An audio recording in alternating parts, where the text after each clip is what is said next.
Hi, everybody. Welcome to Stories on Belonging.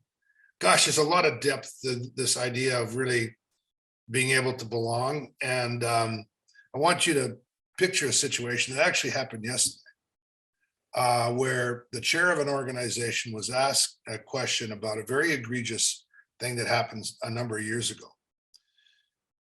And it was at a town hall that involved both employees, but also other stakeholders, including the press.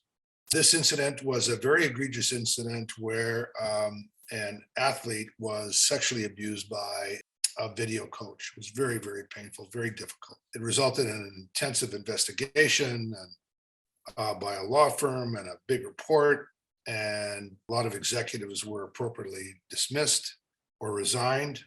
But now you've got the chair, who was there at that time, by the way, because this particular family owns this particular institution.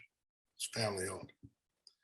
And some questions start to get asked appropriately around what has the organization learned about from this on a going forward basis, what's happening.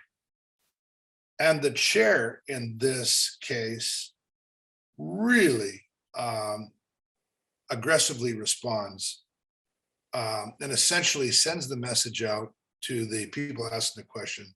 I don't want to talk about this.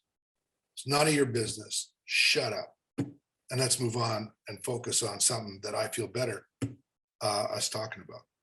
Now, when you're watching this whole thing, and if you know about how hard it is to really reshape your culture and to create a culture of inclusion and belonging and safety, you realize that all the best intentions of the top leadership and what they're trying to get can almost get undone by that kind of reaction and behavior of the chair. He is the top, in this case, a he. In this case, it's Rocky Wirtz, who is the chair and owner of the Chicago Blackhawks. And we're talking about the horrendous Kyle Beach story. And the key thing was that the organization knew this abuse was going on, although they claimed that he wasn't aware. That's questionable, by the way. And that the executive knew and they ignored it or turned a blind eye to it or downplayed it because they didn't want to get in the way of winning the Stanley Cup, which they did in 2010, by the way. Horrendous story. But we're talking about now and what this means for us right now. And the importance is that we've got to respond to these situations with an openness and compassion and understanding. And the more we send the message, shut up, we don't want to talk about that anymore, it's over, the more that we lose our way around creating conditions for people to feel okay about raising up concerns and issues. And when you look at the exchange on video, and hopefully you will, you'll see that people are asking the questions. We're doing it not in kind of a got you kind of way, where they're genuine questions to help an understanding around what the organization's learned and how they're progressing going forward.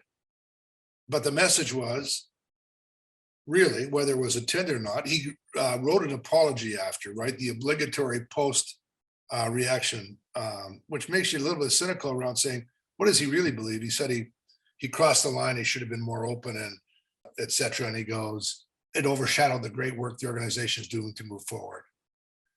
Well, it did. Because the real message is, you know what? It is not a place to bring things up that is uncomfortable. It's not the place to address issues that are concerns. Shut up, go forward, do what you're told. Now, that may be a little bit of a harsh translation, but I think ultimately that's the message that comes out. The tone is set by the top. And you cannot create conditions for belonging.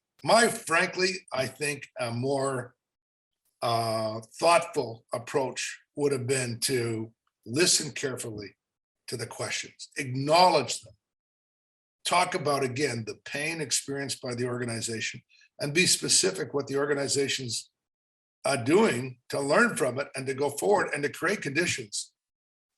The famous Wayne Gretzky, one of the most, renowned hockey players in the history of hockey in the Hall of Fame, later gave out a reaction in one of the sports shows and said, could you imagine being a parent of a 18-year-old kid that was going to get drafted by the Blackhawks after hearing the chair of that of the Hawks respond that way? You'd kind of go, well, what's really changed there? Anything? Tell you, it's important. So we could get emotional, we could say things and we don't really mean them, and all those kind of things. But when you're at the top of the organization, you set the tone. And we all have to go forward, but we can't just kind of erase the past either.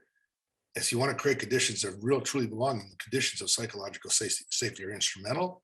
This is a real, live, immediate, high-profile example, and I think we can all learn from it. Let's learn from it. Thanks. Bye for now.